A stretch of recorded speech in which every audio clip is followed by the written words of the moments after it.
Commissioners' regular meeting with the Sanitary District of Michigan City to order.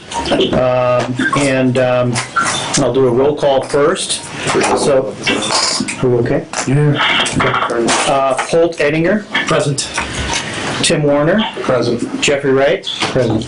Frank Harris. Here. And Tim Smith here. All right? Good. Okay. All right. You guys have all seen the meeting minutes of October 27th, 2021. Can I get a motion to approve the meetings, or is there any corrections or additions? I reviewed and no corrections. I have no comments. No corrections. Okay. Frank, you have anything on the meeting minutes? No, I'm fine. Okay, thank you. Motion. Are you want me to second it, or? Yeah, if you want to second it, that would be great, Frank. Yeah, I'll second. Thank you. All in favor, and we have to do roll call because of, so it'd be Holt Ettinger, Aye. Tim Warner, Aye. Jeffrey Wright, Aye. Frank Harris, Aye. Tim Smith, aye. Motion approved. Next we'll go to, is there any public comment? Is there any public comment? Any public comment? Seeing that there's none, we'll move on to, and Dan McCoy isn't here. Mike, do you have that? Dan McCoy is not here today. His safety report is in the packet. I'm sure everyone had a chance to review it and look at it. If there's any questions, I could try to help answer them, but I think that's that. Okay, thank you. I don't have any questions, but I would comment that early in the spring, Surfscape was out working on Michigan Boulevard. And we thought there might have been some additional safety measures. You brought that up at one of the meetings. Yeah, and from that time that Dan talked to him, the rest of the summer, even until the other day, I just wanted to say that there has been no issues, and just wanted to let those guys know that we appreciated their adherence to the directions that Dan has been given. So, Okay. because usually you have to jump on those guys, you know, and you have to stay on them. So, just wanted to let them know. What about that other guy that wasn't wearing that safety vest? Well, we got on him, and we got him a proper vest and attire. That's So. what I like to see, 2 for 2. Councilman Prevalitsky had a question, or? Yeah, I have a question. Are all the sanitary district, and I think refuse department falls under sanitary, correct? Yes. Yeah, are they required to wear steel-toed shoes, or can they wear gym shoes when they're doing their work? There are certain jobs you have to have, certain jobs require steel toe and certain don't, but I don't know off the top of my head exactly what those are. Refuse.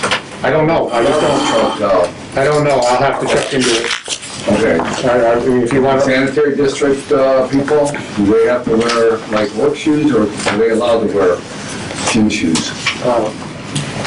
Tennis shoes? Councilman, I just don't know every job that we have. We have a lot of different workers and different jobs, and I don't know off the top of my head which jobs require the steel-toe shoes or not, but if you would like me to provide you with a list of all the jobs that require it and don't require it, I'll be glad to do that. You don't have to provide me that. I'm just saying, a couple times I've seen gentlemen on the garbage trucks, wearing gym shoes. And I believe Dan was addressing that, saying that I believe being a refuse worker is one of the top 10 dangerous occupations in the United States. I would think that the guys on the back of the garbage trucks would be wearing safety shoes rather than gym shoes. Well, first of all, there are. Color fell on their. I agree with you. There are a lot of tennis shoes. You can actually get tennis shoes now with steel toes in them. In fact, there's a guy that works for Woodruff as not shoes, but he comes to work. He's out on the crew side. He's got a cowboy hat on, and I just you can't wear a cowboy hat. It's a hard hat. So I'm just saying. So there might be steel toe shoes, but we'll look into it. That's a really good point, and we can definitely look into it and make sure that everyone, if they're required to have steel toe shoes, that they're wearing them. It's something. Yeah, because I don't want to see anybody get hurt. See the city have to pay claims for medical insurance and things like that. Especially, I don't want to see anybody get hurt. Yeah. And I know at NDOT we have a truck that comes around and sells steel-toed shoes, and there are athletic shoes with steel toes that a lot of our workers get there at NDOT. Okay, well, the reason be that maybe these that's what he gentlemen got. have those kind of shoes, but Yeah. Okay, thank you. And maybe that's because of the grip too when they're riding on the back of the trucks, because the steel toed sometimes don't have a lot of great grip, so we'll check it out. Okay, thank you. Okay, so let's go to, I don't know, President Smith. I have this, we had some public comment before about that sewer on Walker Street, and Mr. Doyle has put together a report for us. And I don't really think I have this on the agenda because it just kind of came in yesterday. He was going to try to come today to talk about this under public comment, but he was feeling a little under the weather, so he asked me to do it. Would you like me to do that now under public comment, or would you like me to do it later on when I go over the projects and stuff? can we do it later on? That's fine. Totally fine, yeah. That would be great. That's great. Thanks, Michael. No problem. Let's go to the, is there any bids? Yes, we have bids. Let's go to opening up quotes, bids for proposals. We have the bids here for the refuse truck bids. Looks like we have 2 bids that we received. One is from Pyramid Equipment. I don't really know exactly how we're going to read all these because there's different proposals that they could put together, but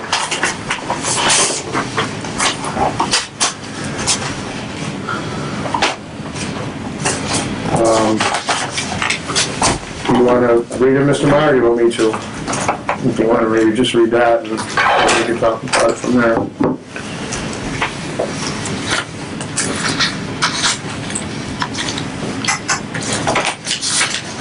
So they're different prices? There's only one price?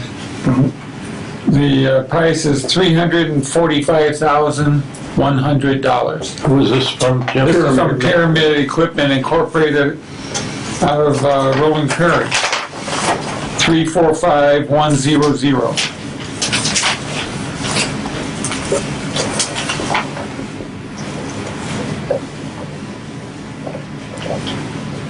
That was the price for one truck Right. with the requested equipment. Okay. The next one we have is Best Equipment from Indianapolis, Indiana. Did you notice how Rachel wouldn't give me the knife anymore? And that's- Smart, I had a smart woman. Well, you must have really done a good job, because when I told her that you don't trust me with the knife anymore, she says, I don't trust Mr. Meyer. So we're all getting right. Okay, this is Best Equipment. He just has a yellow pen to line things out. Yeah, Okay, here we go. This is for one truck also, right there. Price is $328,782 even. 328,782. I would like to ask the board to allow us to review these for complete, make sure everything's here and review the quotes. We did have a bunch of different alternatives, being able to price different types of trucks and different chassis, so there may be more information here. And I'd like to review all that and bring it back to the board at our next board meeting as soon as we can to make a recommendation of how we should try to move forward. I think that's appropriate. Can I get a motion to let the staff, This is Frank Harris. I make a motion to take that under advisement. thanks Frank, can I get a second, please? I'll second. All in favor, Holt Edinger, Aye. Tim Warner, Aye. Jeffrey Wright, Aye. Frank Harris, Aye. Tim Smith, aye, motion passes. Thanks, Mike. Mike, are you gonna give the COVID-19 health emergency, please? I just want to say that this COVID thing just does not seem to go away. We had a couple more people who were off recently because of, COVID. One of our gentlemen in the refuse department, he actually ended up testing negative, but that was after he had a bunch of symptoms and family symptoms and stuff too. So I'm pretty sure that he had gotten over it. He was actually, I think, on a little bit of a trip or something. I think we had another person, if I remember correctly, too. But we've been trying to manage it the best we can. I hate to say it, but as you probably watch the news, there's a lot of places that, I think in Europe, it's starting to really get bad again over there, so it doesn't seem like it really wants to go away. In fact, I was reading one of the I don't know, I just read the headline in the article, but it said whatever, one of the most vaccinated countries, is closing down their pubs and stuff because they can't have people out, so, but trying to do the best we can with it, and we're being very lenient with people when they have anything like this, where first of all, if there's any reason that we believe that they have it or have come in first-person contact with it, we're not allowing them to come to work, and we're granting them leave of absences or letting them flex their schedule out the best we can, and but we do have a couple more, but that's the update we have. Okay. Any questions from anyone? Thanks, Mike. Scott? Good afternoon. Thanks. Yeah. Thank you. I'll start by reading the cash balances.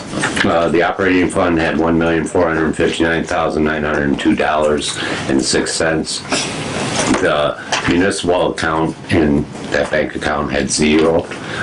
Improvement fund, $839,892.26. Vehicle replacement, $54,464.04. Equipment replacement fund had $624,072.31. And the operating grant fund had no balance, for a total in that bank account of $2,978,330.67.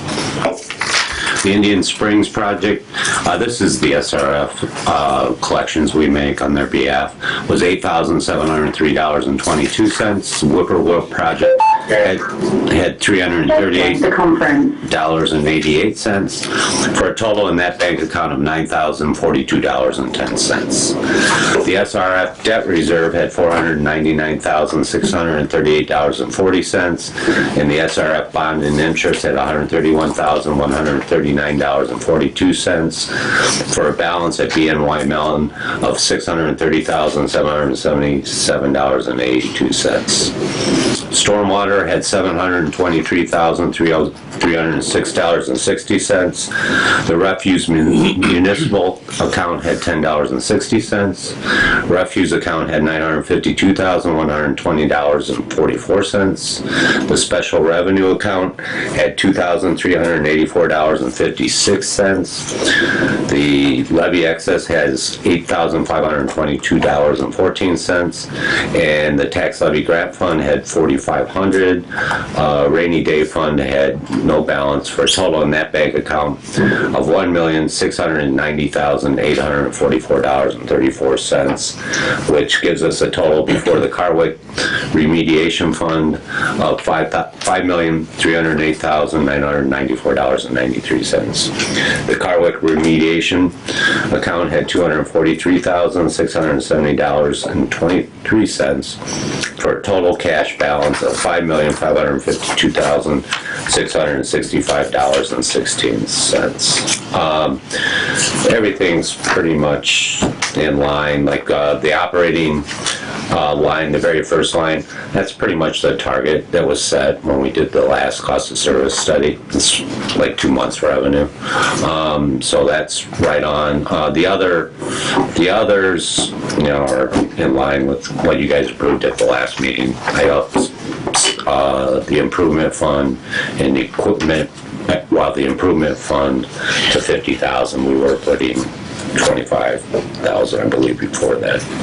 But everything else, and one other comment, the tax levy grant fund, we did receive the final payment on Cheney Run, so it's more like about $140,000 right now in November. So What is the refuse municipal? well, that's a clearing account for our payroll. Oh, okay. So the city pays our payroll out of the general fund, and then we have to give them the money back. So this is just the way they do it. It runs through that account first. And what that is a couple small deductions that we haven't paid because they're waiting on the invoice to pay them. So that's $10.60 in that. Well, sometimes it is I can bigger. read. We're gonna make a loan out of that fund, one of the other funds if we get loan. Give you a raise. Doing better than a year ago, we had zero. Yeah, we are. could I make a comment, question or something? Or make a comment? I just would, Scott alluded to this, but when we did the cost of service study, it said that at all times, we should have a minimum of 2 months of our normal expenses in our account, just in case we were running into some emergency. And at that time, that was around 1.4 million or so, maybe 1.4 million that they wanted. I would think right now, expenses might be a little more, closer to maybe 1.6 or so. Yeah, it's pretty much the same. It might be more like 1.5. Okay, well, there you go. I just wanted you to understand what he was mentioning on that's supposed to be the minimum that we have in there, at any time, so. And that's what I covered a couple months ago. Yeah. Went through Good. cost of service study. Yeah. Thank you. Okay, so that's it on the cash, unless you guys have any questions. The next thing I have is the budget performance reports for operating fund, refuse fund, and stormwater.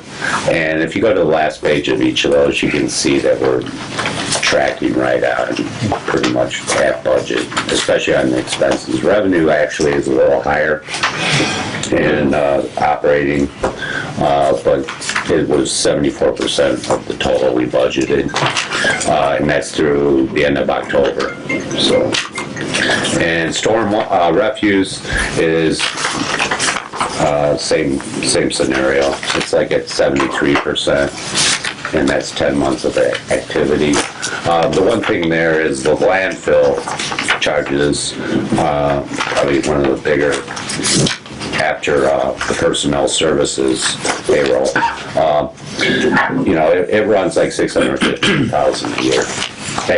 But earlier in the year, we put it out for bids, and we actually dropped the per tonnage by $4. And stormwater doesn't get exciting until December, because we only do it twice a month, or twice a year, pretty much. Although on stormwater, I'm sorry, there is one thing I just would like to make you aware of, and that's on the second page under repairs and maintenance category.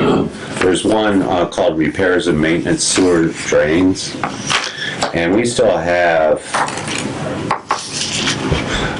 roughly $133,902.53 left. Now, we have 2 projects, one completed, which were $40,000, so that leaves like $93,000. So at the next meeting, we might be able to encumber those funds so we can use this year's budget as opposed to next year. If we can, and we have projects identified. Yeah, we were trying to save that money for the white ditch cleaning, but now that we've got the grant, Right. we won't need nearly as much for that. But there's other projects. Yeah, we've got the whole blue swag list, and I don't know, did you get a chance to, Tim or Jeff, did you get a chance to chime in on the blue swag meeting today? I did attend the meeting All right, today. the whole thing, you didn't get torn away? Did not get torn away, I Good. just closed my door in my office. Well, there you go. I had another meeting. I see, I'm just saying, Tim, you know what we're talking about, the list of projects that we got some costs associated with them, rough costs, but. Yeah, it'd be nice to, get some quotes or something. Sure. And Sure, issue but some emails. we weren't doing that, as you know, because Yeah. we were trying to save the money building it up for that white ditch dredging, which you were telling me several times that we have enough probably to do that next year, but now that we got the grant for that, then I think it's only gonna be a fraction of the cost for us to, And the last money we got on the Cheney Run grant will cover the match on those grants. there you go. So we're okay. That's great. there. Yeah, and Steve mentioned at the SWAG meeting that quite a few of those could be done with our staff, so. Yeah. Yeah, just buy material, yeah. And I don't know which page you got in here next, if it's the budget worksheet. Yes. Yeah, this is the 2022 budget, proposed budget, and it's pretty much in line. We'll get to the salary resolution here in a minute, but it's pretty much in line with what we budgeted this year. And if you go to the last page, this year, originally I had budgeted that we were going to lose possibly $354,534 because we had cash reserves built up that we could use.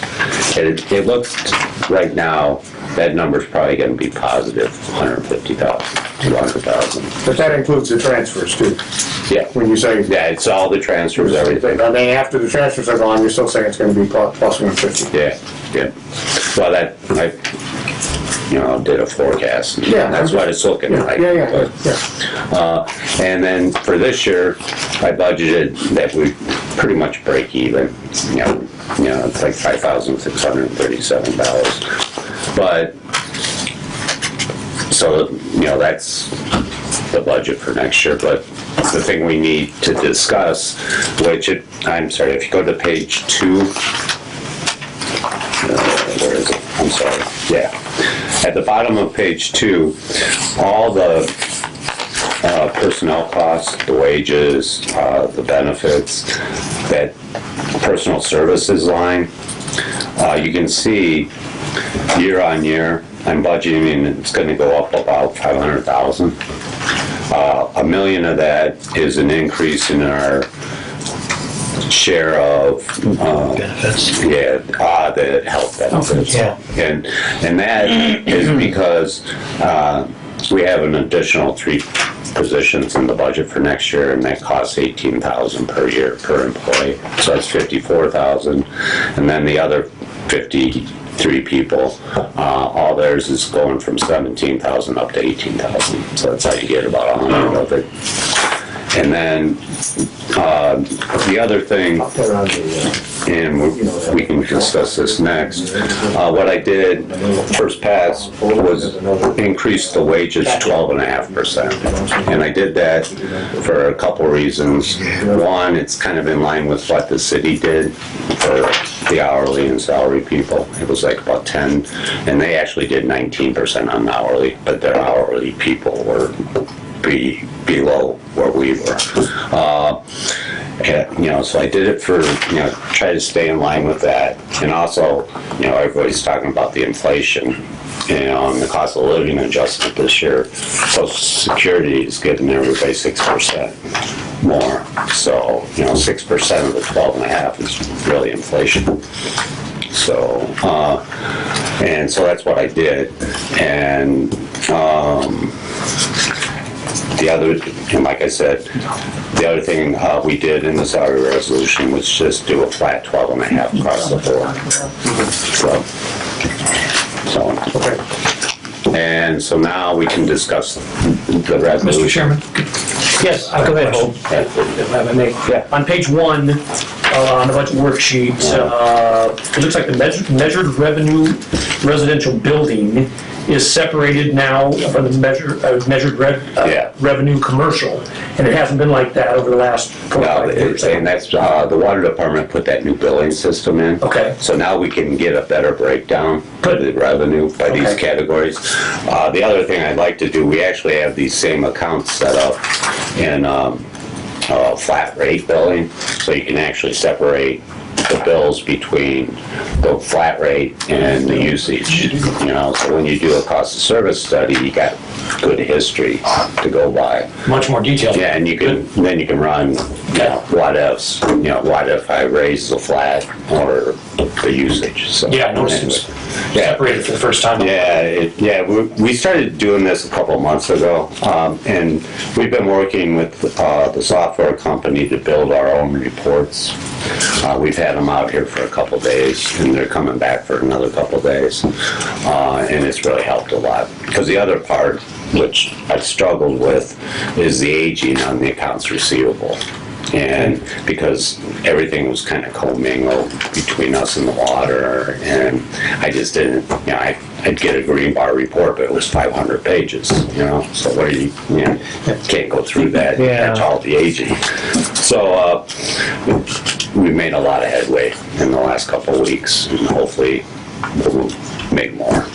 So we had the people from the New World come here for a week, 3 or 4 days. That was from SSI. Oh, that's Water sorry. Department. That's SSI. They came here and really helped us out. But I have been working with New World on the fixed asset system.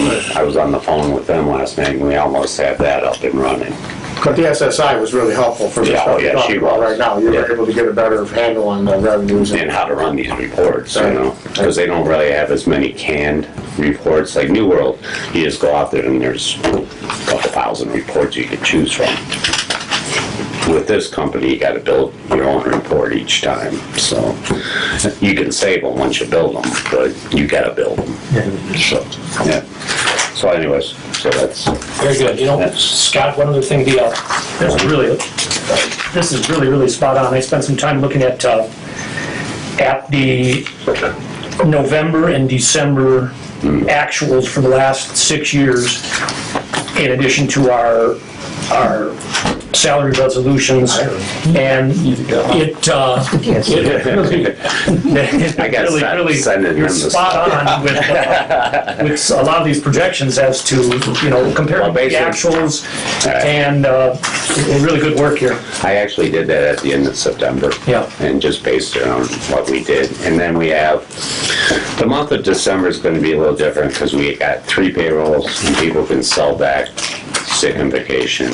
And then we have longevity too. So December is gonna be a little higher, but I try to factor that in too. Okay. Yeah. How neat is at your house? Yeah.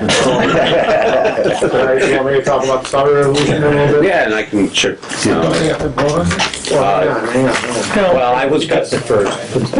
Here's the situation, is that the budget that he put together here for us has the salaries and wages, and everything total of what, 5.54 million.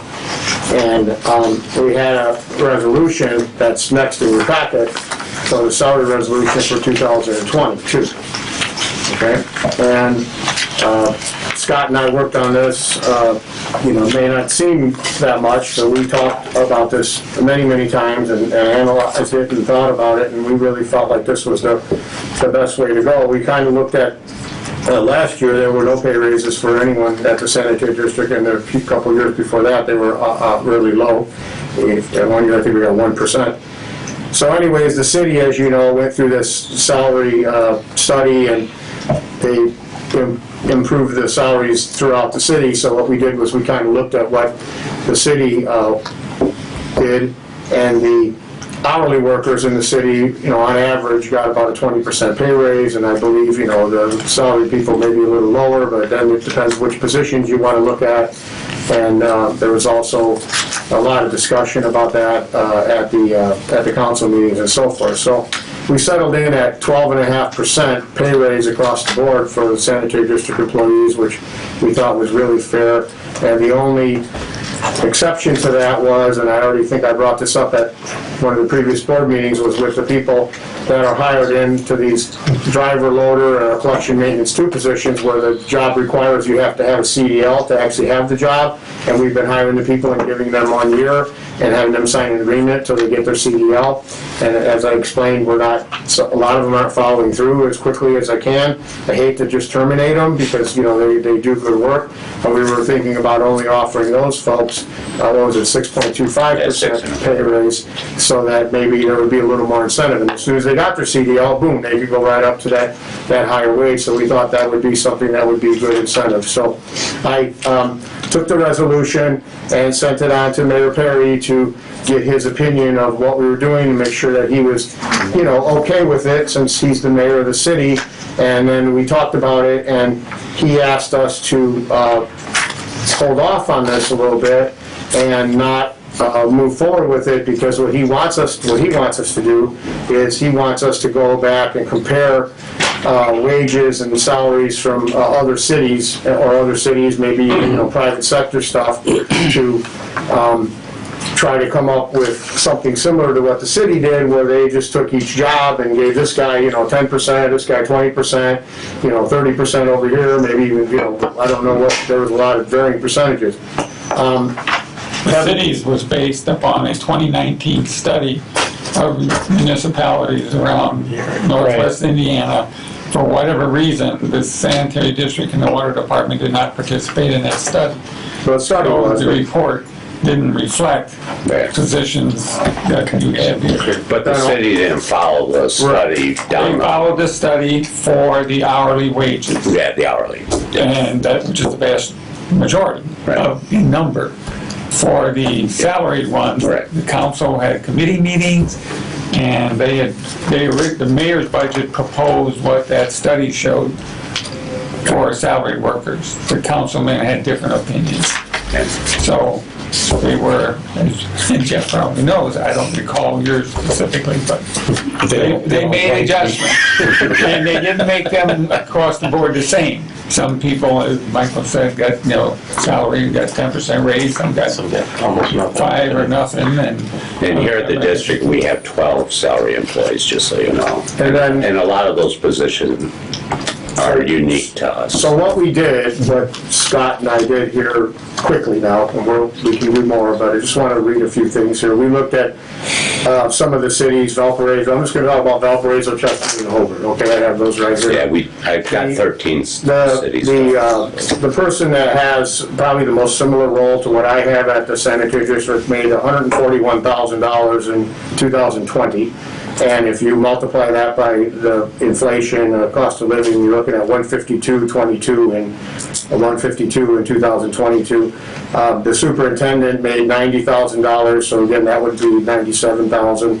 So even if you just took those two positions and added them together, you're at about $250,000, 249,915. So just rounded off to 250,000.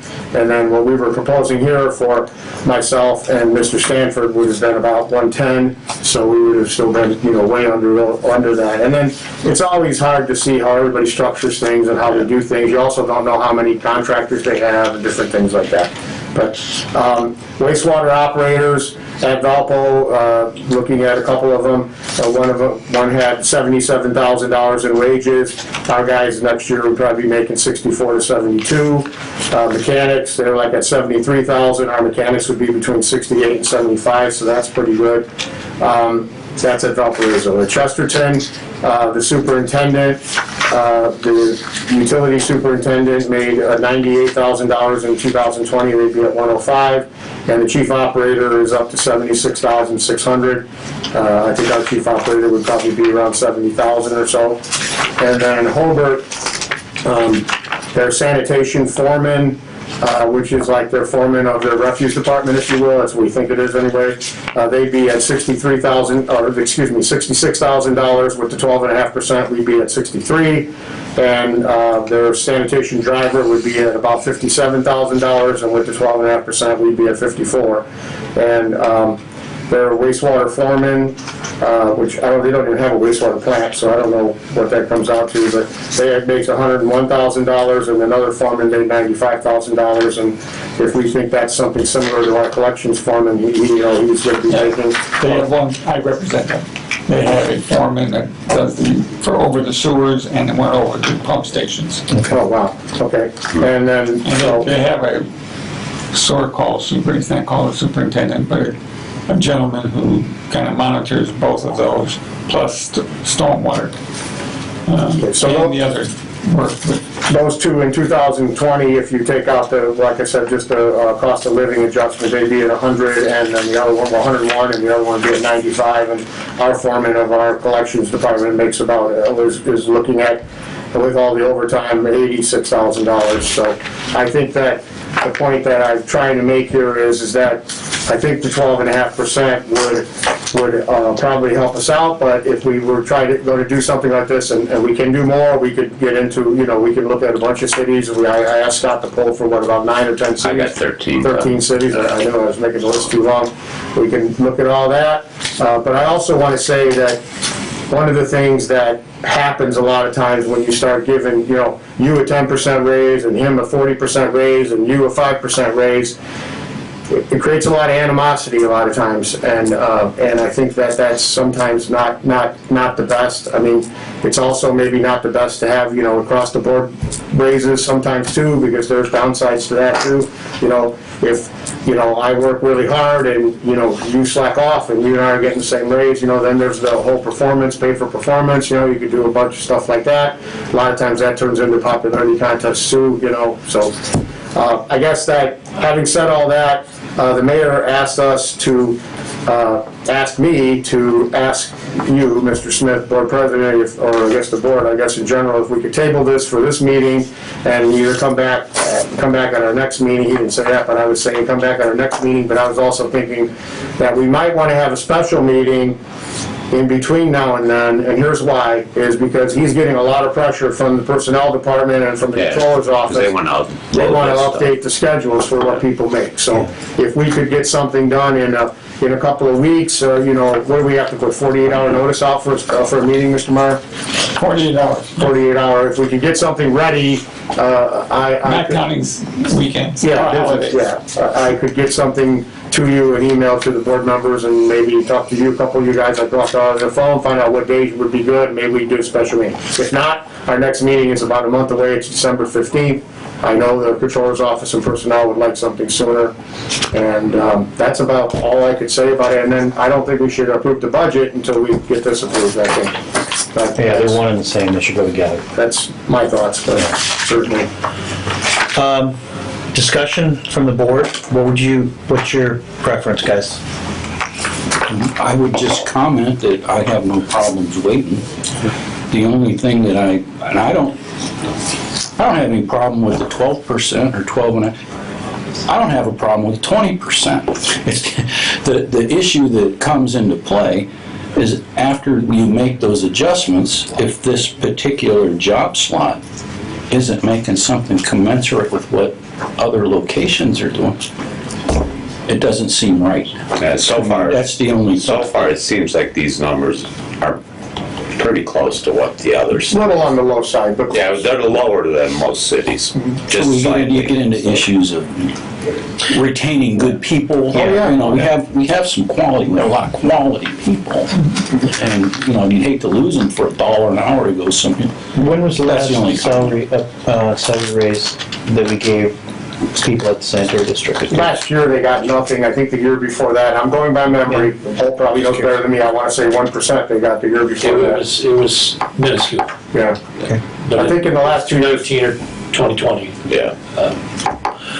last year I'm pretty sure was 0, and in 2020, I want to say going into that was 1%, and then the year before that, I want to say maybe 2, but I'm not sure. So, can I ask a question? Holt, if you'd be willing to do this, I'd like you to get together with Scott over the phone or something, and maybe just kind of talk about, where we are. Because you're our numbers guy, Holt, and I just, I think it'd be good for you to kind of just go over some of these others and do an average of where we are. And, I don't have personally a problem with this, especially with the inflation the way it is today, with workers. Done. So, but, I mean, We'll do so. would really appreciate your, oversight on this, if you would, And please. just one last comment, 12 and a half, as you can see, was pretty much all we could afford. Yeah, We can't go above 12 and a half and we'll break even yeah. at that point. So. That's what I was going to say, and I also was going to say that 12 and a half was factored into the refuse budget that was approved by the city council.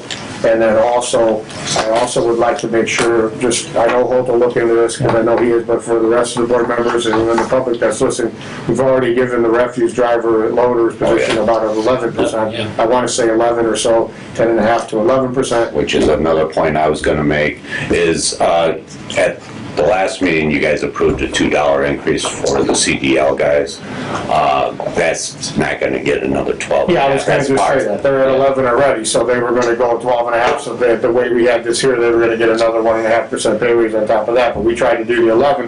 In fact, honestly, I actually got an application with a guy at Class A CDL, just sent me an application. Great. I got it yesterday, or the day before yesterday, so I think that actually helps. But anyway, so that's kind of in line where we're thinking now, and if, I don't think, you guys are the board, you can do whatever you want, obviously, but I don't think we're gonna wanna go back to the refuse guys and say, well, we gave you 11, but we're gonna have to take that away from you now. It doesn't really make sense. Plus, we need the drivers and we need to pick up the refuse, so. And I think Scott said what I was gonna say, I just wanna repeat it again. 12 and a half across the board. I know he really was struggling with it, but he's made it work, and I think we can afford that. If we're gonna start getting more than that across the board to try to match these other cities, it's gonna be tough for us to stay in the black. Well, I guess for the public and also for, the board members, I think it's important to know that, okay, even if we do the 12.5%, our people are out there working hard, and they're still below some of the other cities, and just be mindful of that for the future as well. So I just, I mean, And I we do think, provide a lot of training. Yeah. Have a lot of certificates. Right. You know, they're pretty, Are we stuck at 12.5%? That's what we can do? that's pretty much what we can do this year. Across the board. Now, Across the board. if we start giving this guy 20 and this guy 5, you know, then we can do that kind of stuff. well, and that's what I think I'd like Holt to talk to Scott about, you know, are you, Tim and Jeff, are you okay with that? Yeah, I'm okay with that. I'm just concerned that we aren't gonna be able to retain our people. So Yeah. if 12.5 is what we can make, then that's what we can do. And it keeps us in line pretty much. Frank, are you okay with Scott and Holt working on this and coming back the next meeting or a special meeting with a recommendation for us? Yeah, Okay. Is that a motion to yeah, refer it to? I'm in favor of Holt and Scott working on that. Okay. All right. Do I need a motion, or can I can just assign it, right? You can Just assign it. refer it? Yeah, okay.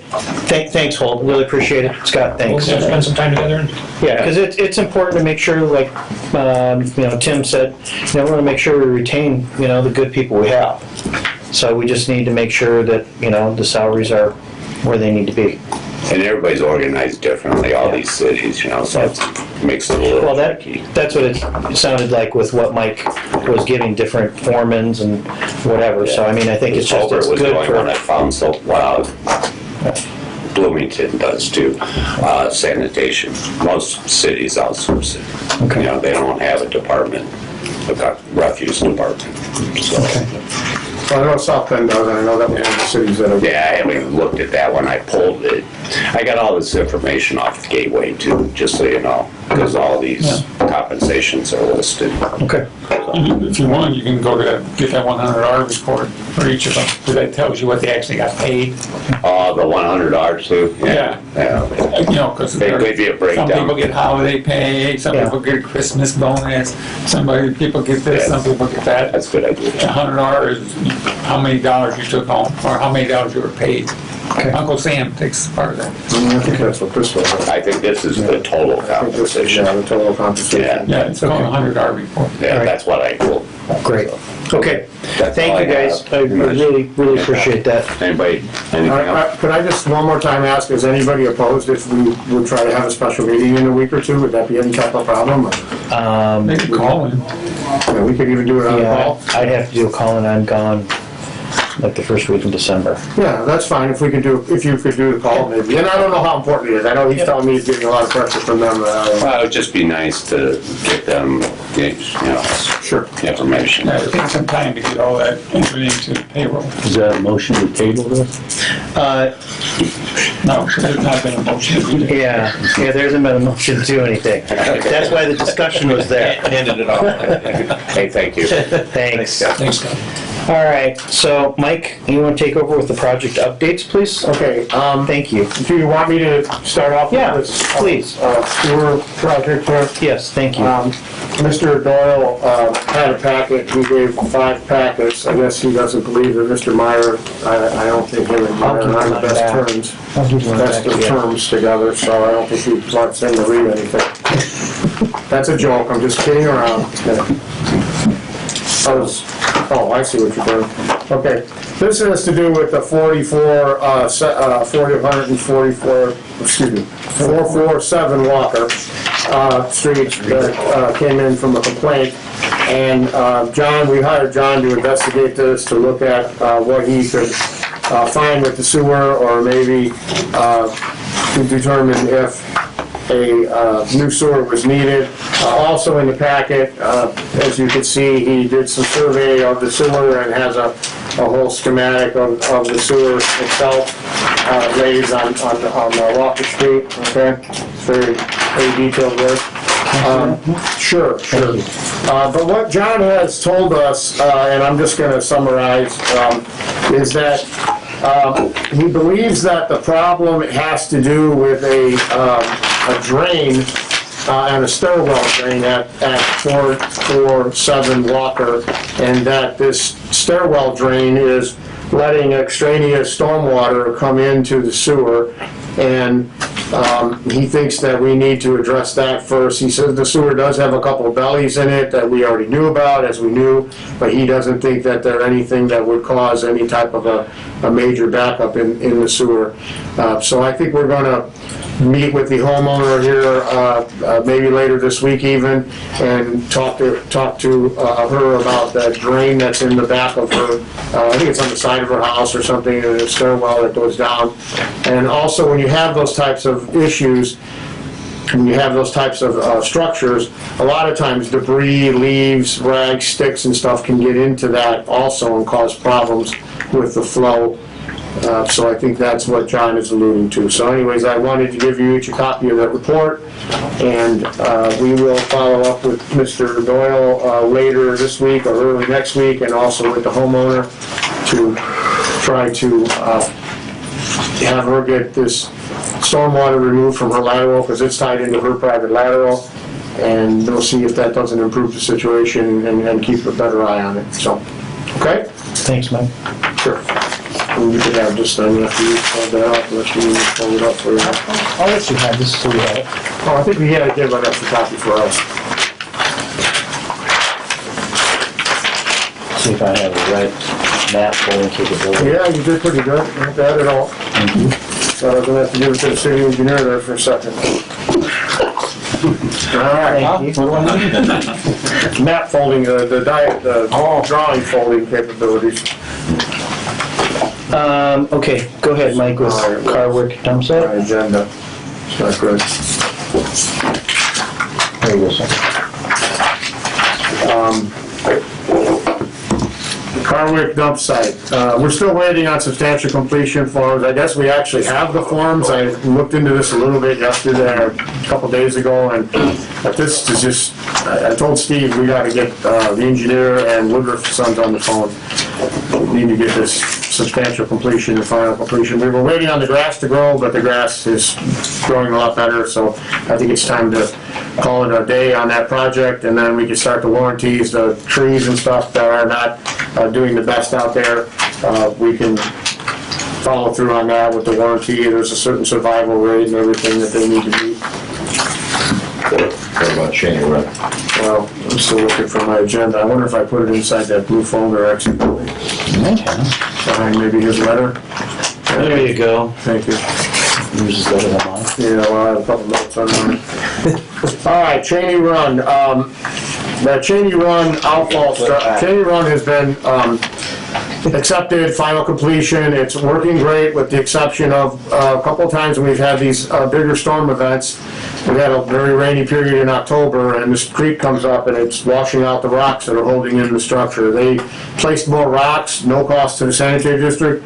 They placed more rocks out there to try to beef it up, and it didn't follow through again. It washed out again. So I had suggested earlier that we try to put some concrete down to try to stabilize this with some maybe rods and some concrete, and then put the stone maybe even into the rock, but we want to have the glacier stone, and that was not thought of as the first initial try, and now the engineers come back to me and suggesting my same idea that I had before. So we'd have to pump it across the creek, which anyone that's in construction knows that they can pump this concrete a long ways nowadays. So we'd have to pull the truck into a little gravel lot and pump it across. So that's what I think he's looking at proposing now. Hopefully I can have an update at the next meeting. I already talked about Carwick. Number C is, or letter C, is the North End study. That's the one where we had a really hard time getting the contract in place for the sewer system modeling, and we finally got the contract in place, and we had a really nice kickoff meeting on November 3rd. The engineer was, I had never really worked with this guy directly. I talked to him on the phone. Michael Ott is his name. I talked to him on the phone several times, but he came out, and boy, we were looked in so many manholes and we looked at the lift stations and manholes, and we were all over the place looking. So he really seems to have a real desire and enthusiasm for looking in sewers and looking in manholes and stuff. So that's always a good thing, and they're going to be working on the modeling from some flow data that we've already provided them. So that is off to a really good start. Long Beach Sewer Project. According to John Gorsica, who's our district engineer, who has been tasked with being our liaison, our project overseer on this project, working with Haas and Associates, who's doing the design work, he told me that he believes that the sewer system designs are about 95% complete.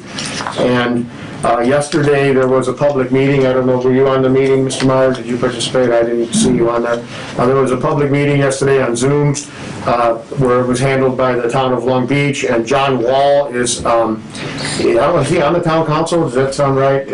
He's anyway taking the lead on this for the Long Beach, and he actually has a construction background, so he has pretty good knowledge about what he's talking about. He did a really nice job. You know how these meetings can go. Sometimes people start going off into an area where asking too many questions about personal questions or whatever. He did a really nice job of keeping it on task. But it was mostly to talk about the fact that the county health department has given them a written what I want to say, directive or agreement that they can use their old septic tanks. Some of the houses are going to have to pump their wastewater out to the sewer because they sit down lower, that they can use their old septic tank as their pump well or for the pumping station, provided that they meet criteria, water type, things like that. So that was a big part of it. Another big part of the meeting was what to do with the vacant lots. When you're running these sewers down the street, and there's been discussion here, Jeff knows this because he's been involved with this too. Jeff's been really on the ball with this also. I've talked to many Gorsica. Jeff's helped out a lot. That the thought is that they'd like to just repave the whole street instead of just digging a trench down the middle and repave the whole street. And we're going to do a bid alternative on that to see what the difference is going to be. But we don't want to put the laterals in, or not put the lateral taps in, and then have to come back and dig the street up for the lateral taps. So the thought is to put a lateral tap for every one of the vacant lots. Well, then the problem is the guy has 3 vacant lots. Well, I don't want to develop it. I don't know what I want to do with it. So there was a big discussion about how to handle that. Today there was a suggestion from John Coker, who is on the board, or used to be on the Long Beach board, and he suggested that we put in the tap for each one of the vacant lots, and that the homeowner starts paying the fee, the capital fee for that, and then if and when they go to connect, they connect. Now, the problem with that theory is that if the guy's got 3 vacant lots and you put in 3 taps, and then he combines the lots together to build one big house, and he doesn't need 3 taps, and he's paying too much. So Actually, the proposal was that you wouldn't pay the capital cost now, but when you did tie in down the road, if it's 36 months later, you would pay 36 times the capital cost you could have been paying if you had paid. So if you had the situation that Michael was just talking about, where I own 3 lots, but I want to build a mansion, and combine the 3, which would make sense anyway, to cut back on fees, but anyway, then you'd have to have a tap, and you'd have to pay, if it's 3 years from now, 36 months worth of capital to town of Long Beach. Of course, they always have to pay our tap fees. and our user fees. And then Mr. Meyer is correct, but also at the meeting last night, Jim, that they were saying that the people could pay the capital fee as they go along also if they wanted to. They didn't have to wait until they were connected. So there was also another thing about the people on the south side of Lakeshore Drive are not being required to tie in. They have, I think, 15 years to tie in, and the same kind of thing there. They could either pay the capital charge and not tie in, of course they wouldn't pay the user fee charge, or they could tie in now and then obviously pay user fee and capital charge, or they could just wait, and then if it's 10 years down the road, then they're going to have to pay the capital fee times, per month times 10 years. And then that was discussed, and then the final thing that I thought was discussed that was a little bit of an issue is that they're telling them that if you sell your house on the south side, I guess, because they don't have to tie in, and then you go to sell your house, that before you can sell your house, you have to connect into the sewer. And there were people who were complaining about that, saying that that's not fair, that's going to be a big cost, that's going to cut back on the cost of my house. But then, it was pointed out, well, if you are connected to the sewer, the value of your house is going to go up significantly, probably. And then the people are already gonna know when they move in, they're gonna have so many years to connect anyway. So I mean, there was talk on, I'm just giving you my opinion. It seemed to me like it was a good idea. So anyways, that's the Long Beach project. Oh, the public records request, we got, there was two letters that had, I don't know, Mr. Meyer remembers, 20 things in each letter. It seemed like it was a lot. I narrowed it down to like 7 categories, and we were able to get 6 of them done. There was a big problem with our software, wouldn't work. We were on the phone and emails back and forth with Microsoft, literally. Andy figured it out somehow. Microsoft couldn't figure it out. Andy figured it out. And I think today Jim came in and went through that other batch, and we will get the final emails to the, we'd already given all of our hard documents already, final emails to the South Bank legal people who have asked for all these records. So that's being done. Streeble Pond Restoration Project, that's going fine, as we've talked about before. But I do want to tell you that, as you know, Councilman Prespolinski, who's still here, had brought to our attention about that he asked us if we could put lights up at Streeble Pond, and we talked about how the pond is, the area is closed after dusk, so we didn't think it was really a good idea to have the lights. I think the board all agree with that. I do want to tell you that literally about 15 minutes before the board meeting tonight, I got a call from Chief Campbell, and I told him I'd bring this up, and he's really, he's pushing, I don't want to say the wrong thing. He was requesting that we would revisit the issue. He really feels that lights would be a good thing out there, and that he says people are going to go out there whether there's lights on or not lights on, and he says that anytime that you have lights, you have a lot less crime. So he wanted me to bring it back up to the board to see how the board would feel about maybe entertaining that situation again with putting lights out there. I believe he also said that he was going to reach out to Mayor Perry to see what Mayor Perry's opinion on that was. I don't know if you guys want to talk about it a little bit more now or not, but I told him I would bring that up today at our meeting. I think, Undoubtedly, night lights are a deterrent, more than they're an invitation, in my opinion, in a parking lot. If you can be seen, there's no doubt, in my opinion, if you're going to do something wrong, you're not going to do it in the light. You'd be more likely to do it in the dark. Whether it be, climbing a back door, window, or your front lights on, it's a fair deterrent, no doubt. And I think that Councilman Prespolinski bringing it up we didn't have much discussion about it, but I did think about it since. And you bringing this up is very good, that we do at least revisit it. Because it is, a parking lot, sizable. 2 parking lots. Yeah, both sides. Sorry, yeah. Are they closable? Can you put a chain across so that people can't get in with a car? You could, obviously, you could put a chain across, but the thing is, then you're gonna have to go out there every day at dawn and every day at dusk and close it and open it, and, that's gonna cost more too, but, and then there's the cost of the lights and the cost of the energy that we would have to lights. That would have to come out of the stormwater budget, and as you know, we're stormwater budget a lot of times. I don't know how much that would be, but I just felt like it was closed at dusk, so, but to revisit it, do you want to talk more about it now, or? Yeah, have we had problems with any vandalism of the buildings there? No, there's 2 buildings, there's 2 bathrooms there. I'm not aware of any major vandalism. I mean, there has been some, but I don't know.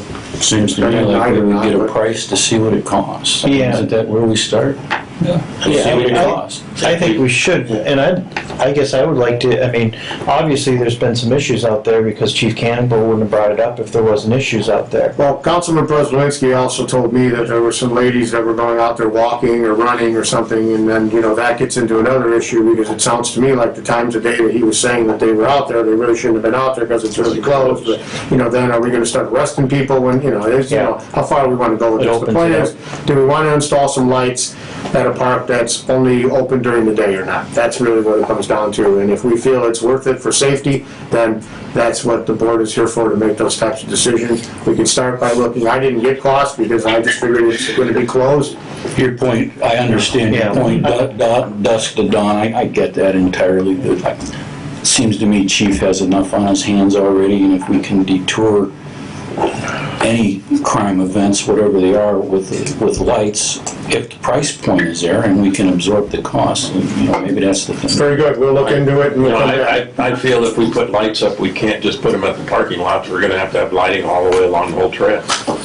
Because you're just chasing them away from the parking lot down where it's dark further away if we don't like the whole thing. That's gonna be a big chunk of change. Can we start with the parking lots? Why did we have it only open during the hours? I mean, why did we come up with that decision to have it open for certain hours? I don't know, Frank, that's what the rules are. There's out there at Struble Pond, there's rules out there. That decision was made long before I got here, or not long, but before I got here, and to me, it makes sense. I mean, there's a lot of places like that that close at dusk, and, a lot of parks do, and things like that, so, but I don't know what rationale went into it. We could look back through the meeting minutes to see if there's anything about that. The current request is for the parking lot, is that right? Councilman Prevolinski, do you want to address that? Yeah, I did bring it before the board. I think it was like a month and a half ago. We started this discussion because of, there were two individuals out there, two males, that, the ladies that were there walking were there early in the morning, and they got there early in the morning, and I'm talking like 5:30ish or something like that, because they had to be at work at 7 o'clock in the morning.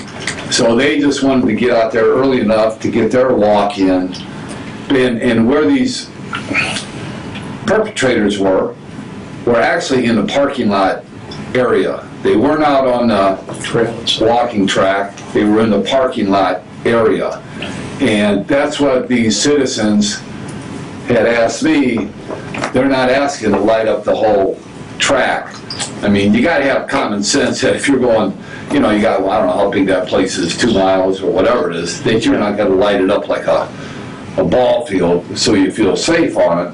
But at least the parking lot areas, so that when they get out of the car, at least they can see if there's somebody in the parking lot that shouldn't possibly be in the parking lot, or at least they feel safe being in that lighted area. Because after this took place... But the thing is, they're not allowed to be in the lighted area as it's closed. So that's the thing, Chief Campbell said he could police that, actually. He said that if you put the lights up and we see people in there, we'd chase them out. Yeah, in the parking lot area. Yeah. Yeah, because, and here's my next point, is that after this took place, because I never go to Struble Pond, I don't walk there, I got other places, that I walk. But anyway, if you go out there when it's dark out, and you just ride through the parking lots, I mean, they're pitch black, there's no lights. So when I was there, and I did take a ride through the south one, I mean, there were a couple cars parked in that parking lot. I mean, what they were doing, I have no idea. But if the park is supposed to be closed during the dark, during the dusk, and during the night, then why are these cars parked out there? Now, I'm sure a squad car doesn't have time to come in off the Earl Road and drive through and do all that. If he's just driving by and he can glance and see that there's a couple of cars parked in that parking lot, well, then he'll stop and say, hey, what's going on, in down there? They shouldn't be there. Get out of here. So, speaking to Chief Campbell, just like Mr. Cuss said, is that light is, and just like Mr. Eminger brought up, that light is a deterrent for crime. And if we put a couple LEDs in this parking lot, a couple LEDs in the other parking lot, and that's all we're asking for. We're not asking to light it up like a ball field. We're just to put some lights there so people can see who else might be in the parking lot, and to deter people from coming in there and doing criminal type activity to people that maybe get there a little bit earlier than dog. Yeah. So that's what the whole request is, and just like Mr. Wright said, I think what you should do as a board, as a request, at least go out and get a hold of an electrical company, give you a bid on what, or get 3 bids, however you gotta do your work, and see how much it would cost to put a couple LEDs in the north lot and a couple LEDs in the south lot to get adequate lighting. So that's what the request is. The chief was fully supportive when I spoke to him about it, and that's why he called Mr. Cuss. And a month and a half ago, when Sergeant Faulkner put the report out to all the council members of what took place out there, he also responded back to me saying that lights in those parking lots would be a great incentive to reduce any kind of criminal activity. It would help the police department. By them, when they go by, they can just look into those lots to see if anybody's parked in there, and they shouldn't be parked in there. Well, why don't we get some prices, and I can tell you that when I talked with Chief Campbell today, he did not understand or did not realize that until we talked that the park is actually closed. So that's kind of the controversy, the difference here, but still people have stores that are closed and they have lights in their parking lot when they're closed too. So Right, so let's get a price. Okay. Thank you. Thank you, board. I appreciate that. The next thing is the 300 North and US Highway 421 sewer project. Loves has submitted plans and specifications. Well, they gave us a copy of them, and they wanted to know if we'd sign off on everything so they could go down to the state for the permit. And I talked to the engineer, and I told him that we can issue the permit here, so he may have submitted in Narber, I'm just not sure, but we sent him the application, and he's supposed to be submitting it. Energy savings report, that's in your packet. How about the Did I miss something? G, oh, I'm sorry, Interstate 94 and US Highway 35, TIF area. I sent you all a link to the new report that came out about that. And I had to go around and around with Matt Reardon on that, because it's, if you notice, it's called the 80, 94, and 35 TIF area. And I says, I don't know what you're talking about, 80, 94. And he starts arguing with me. He says, well, isn't that what it's called? I says, no. I says, 80's the toll road, yeah? And then so I kind of joked with him. I wrote him a note back. I said, maybe we should get somebody with some local knowledge on the TIF district here. And I just put LOL after it. He was fine. He was laughing. But he said that he probably should change the name. But I said it probably would be a good idea, especially, like I said to him, if you've got somebody from South Bend that knows the toll road's 80, they might be thinking it's on the toll road. And also Michigan, if there's somebody there that wants to come down, they know 94, so. Yeah, or it's over in Lake County. Right. So anyways, that I sent that to you, you can review that, but it sounds like they're wanting to move on stuff over there. We're gonna have to come up with a plan maybe for putting sewers out there for them. Energy savings report, which I started talking about. We had a pretty good month again in November. Savings total was $5,075. Actually a little bit less than we've normally been having. And don't forget, the November report is what we get the bill in November, early November, but we had so much rain in October. Actually there was a day of sunshine, and I was like, wow, the sun really does exist. And we had a lot of days where the pumping, our raw sewage pumps were pumping so much. We had stuff going out to our basin and so forth. So that's best I can tell that was what the cause of that was. I can tell you that the blower control stuff is still going very well. I think we're up to 21 straight days in a row now where our blowers haven't ramped up at all, still staying at that 60%. So hopefully, if we can not have a big rain event, we'll show some really good savings next month. The guarantee, the ESG guarantee, there's no update there.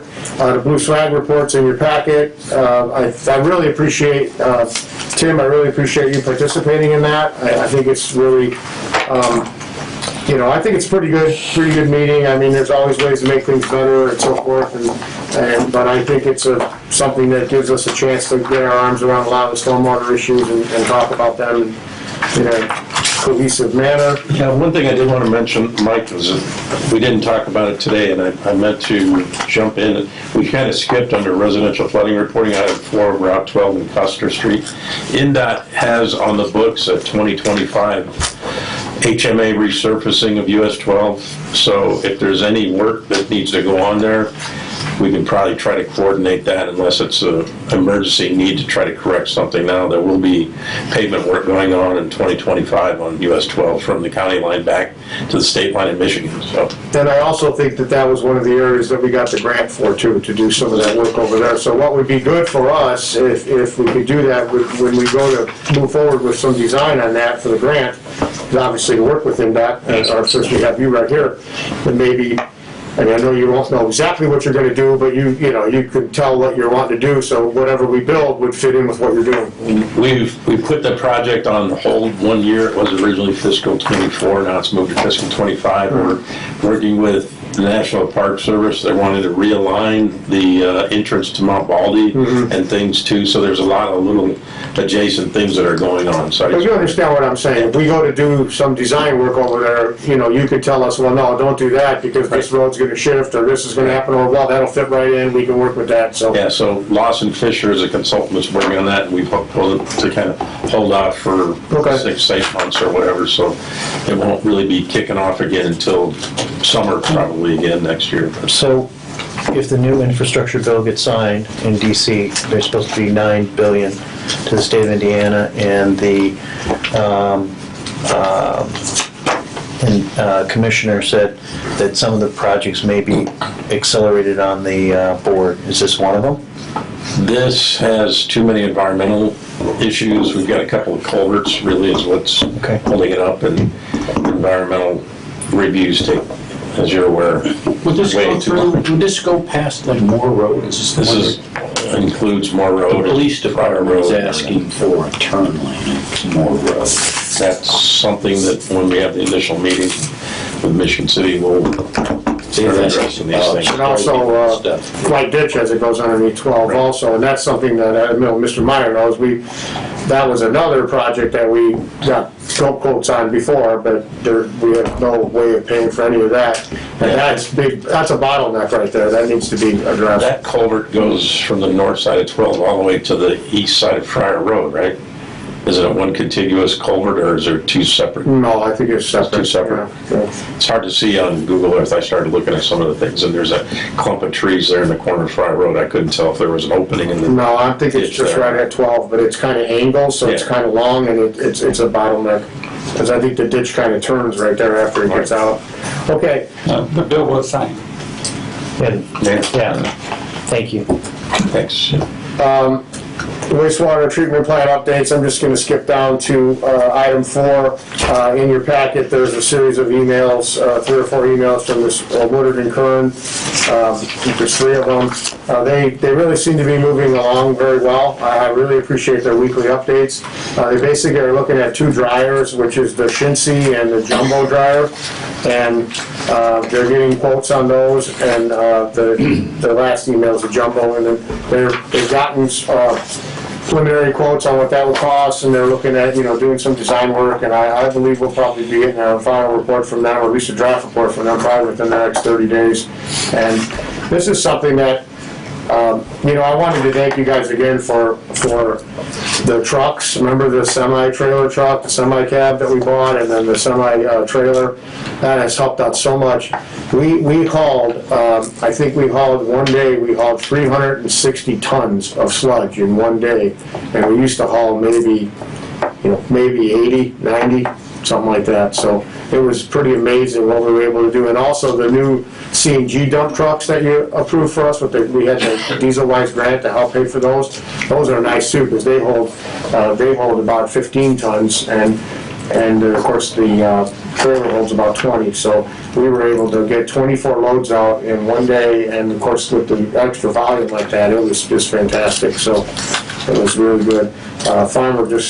Farmer, every time I talk to him, he's so excited about that sludge. So you basically turned a week's worth of work into one day. So much, yeah, and that's what comes down with this. The reason I was getting at that, if we dry this sludge and we get like a dried sludge at 90% dry compared to we're at 20% now, that's going to reduce our volume, maybe 3 times or 4 times even, and we might be able to even market it better, or just maybe take a day or 2. And then as Mr. Meyer, I think, pointed out, either one of our meetings, at least to me, is that, you know, though you think it was at one of our meetings, there's all this stuff about the PFAS, and a lot of states are really regulating whether you can even land apply sludge anymore. So if we have to take it to the landfill, believe me, you're gonna want a dryer. There's no other way to go about it, or you'll be paying through the nose. So I think it's something that really is good. My only hesitation, and I just want to say this out loud, my only hesitation about the dryer is if there's going to be any problems with odor, okay? Because I don't know that there would be, but odor is one of those things. You know, I say it a lot of times when they put that new energy factory over there in South Bend, everybody was up in arms because the town started to smell like a brewery, you know?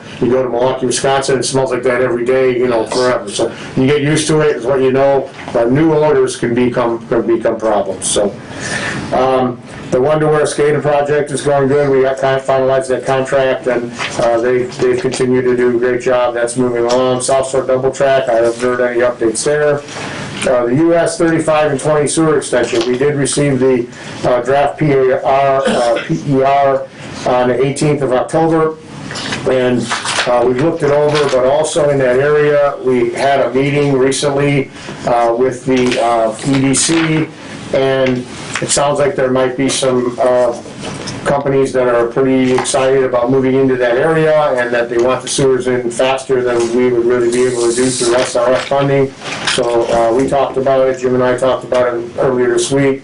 We're going to peruse through the report one more time and probably just have them sign off on it and finalize it because it meets our needs for what we would need it for. We actually were asking them to update it so we could get an SRF loan, but you know, I don't know that we're going to have time for an SRF loan at the rate they're talking about.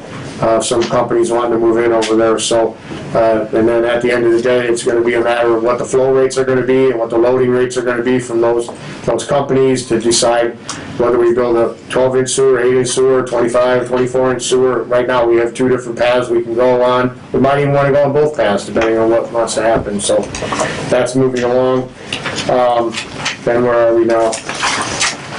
Renaissance Academy, the pressure testing on the sewer was approved, so now he's working on the next steps. We have that memorandum of understanding that we signed off on, and moving along on the next step to get us a cost recovery agreement, how we would, when people would tie in, there's going to have to be, the sanitary district would probably collect the money from the people, and we'd have to distribute it back out. He's working on that, and also, that'll also have what the capacity of the sewer is, because that's what's going to be driving the percentage-wise. And, you know, just very simply, if the sewer can handle 1,000 gallons a minute, and you're putting in, 100 gallons a minute, then that's 10%, so you're going to have to pay 10% of the cost for connecting. So, Mike, do you know where that force main is located? Is it in INDOT right away, or is it in the easement just to the north of the right of way? In the INDOT right away. Is it INDOT right away? At least they got a permit from INDOT to install it. And we're going to be taking over from their ownership, is that correct? yes, sir.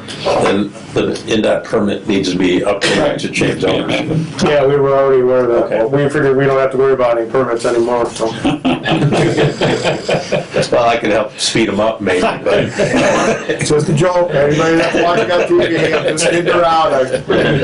We're gonna get the permits because we try to follow the rules at all times, so we're definitely gonna get the permits. I want to keep my job. We wouldn't, trust me, we wouldn't have it any other way. We're gonna follow the permit, get the permits. That brings up another point, which I don't really have anything on the sewer airport runway. So let me just also say this then.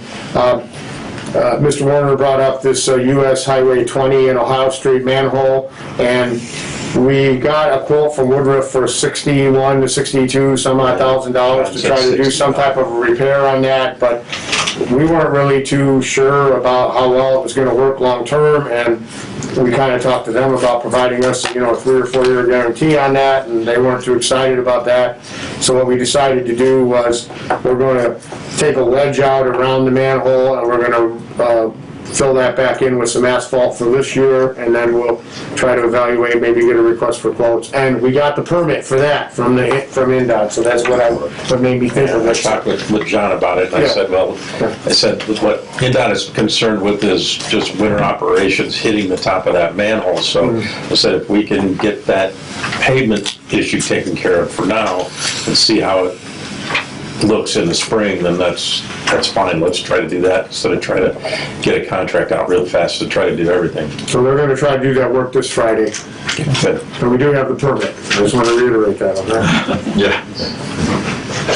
Monthly staff reports are in the packets. I don't really know that I want to go through all of them. I don't know that, I like to sometimes go through Milo's report because, yeah, it's in here, it talks about the wastewater plant. If you don't mind, I'll just go through a couple of these quickly. I'm not gonna try to spend too much time on them. Lost my agenda again. I got it back out. I just wanted to go back to the information technology. Installing the fiber to the zoo is 95%. The fiber optic ring now, they're saying, is 85% complete. So, 85 last time and 90% complete now. So that'll be real nice to have that done. Yep. Okay, and then on the wastewater treatment plant, we had 98% removal of CBOD, 99% removal of suspended solids, 99.8% removal of ammonia, and 93% removal of phosphorus. Our phosphorus limit is 75, and our E. coli was 2. We did have that situation on October 25th, I believe it was the 25th, where we had a residual chlorine that exceeded our permit limit. One of the tests, and it was a regulator that I believe was a regulator that did not work. We kind of thought maybe it had something to do with temperature, but we put a full report together to IDEM and sent that down there to them. And the next test we took, hour or two later, half hour later, showed compliance. We did another test, showed compliance. So it was a very short-lived situation, but I do want you to know that that was our first violation of this year, and I think our first one in a couple of years. So residual chlorine. We're not allowed to have any detection of chlorine. We have to get it all out. So okay, so that's that. I guess I had that here. Maintenance work orders, there were 122 work orders last month, and most of them were completed. The lab, I always try to look at the total tests, 4,668 tests in the lab in the month. It's a lot of tests. And then our tonnage, for refuse tonnage, I always like to talk about that. We had 1,216 tons of refuse, and as you can see by the blue line, which was 2020, and the red line, that was the average. We're right in between the average and what we had last year. And it's like a straight line almost coming down with the green there on the graph. So pretty consistent. Looks like we might end up a little bit higher this year than previous years. It'll be interesting to see how November, December shake out with that. And then we're up to the... Those all those COVID masks. Could be. And gloves. Gloves. And then now we're up to the approval of the revenue claims, allowed revenue Excuse me, claims. Mr. Chairman, can I make a comment? Yeah. I just wanted to, a couple things jumped out at me with regards to the department reports. On one of our engineers, John's course, because I noticed, now just to read this, it's really good to see that, yeah, there's continuing education going on. He apparently went to a training class in Franklin, Indiana for an MS4 CDCI compliance and enforcement for certification as an inspector. That stuff jumps out at me that, one of our engineers is continuing to push his own training. I don't know if that was recommended or if he did it himself, but kudos to... He asked if he could go, and it was approved. Yeah, and I mean, that's outstanding to continue to, improve the quality of our people and training. That was great. That jumped out to me. Also, something else that jumped out to me that I want to mention is I noticed that there was a work order that, I think it was on Mr. Stanford's report, that in regards to a public request, I believe it was Mr. Vinson, with regards to Greenwood Avenue issue, that there was a work order, and I believe it was he and Mr. Sneed went out and took a look, and in direct response to that, and he mentioned it in his report, that's great that we're taking that kind of action. He came to our meeting, you remember? Yes, and that's I saw it in his report that they had initiated evaluation of that issue, and that's outstanding. I mean, that's what we're here for, to do exactly that. So kudos to both of those guys. I know there's a lot of really good stuff in everybody's report. Those are two of the things that really jumped out at me, and I wanted to mention them. So good job. So I'll just jump on that particular one. I took Reith Riley out there, and we looked at adjusting that manhole up. I didn't have money to do it, or we would have took it on under a contract that I have active. Right now, we just didn't have any Didn't money. we talk about them fixing what needed to be fixed and that we would just pay for it? I don't remember that, but it's too late now. Is it? It's all closed out. That was my recollection, that I thought we asked you to have them go ahead and do the repair, and that we would just reimburse your department for that cost. Well, perhaps I missed that. Okay, sorry. I might have missed that. Okay, all right. So anyway, I'm back to this here. Now, I'm sure your engineers looked at this. What are we talking about? The Cheney run of this stones running down and not holding. I'm sure your engineers thought about that, but this would be a candidate for like a Reno mattress and, that kind of scenario. Okay.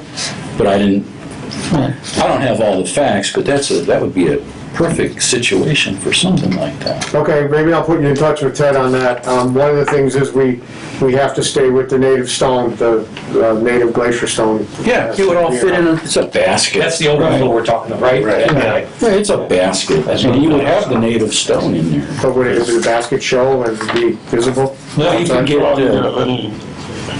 there's, Yeah, lay them on top once you get in the right, you basket. get to see, you see it, because it's holding the stone. Yeah.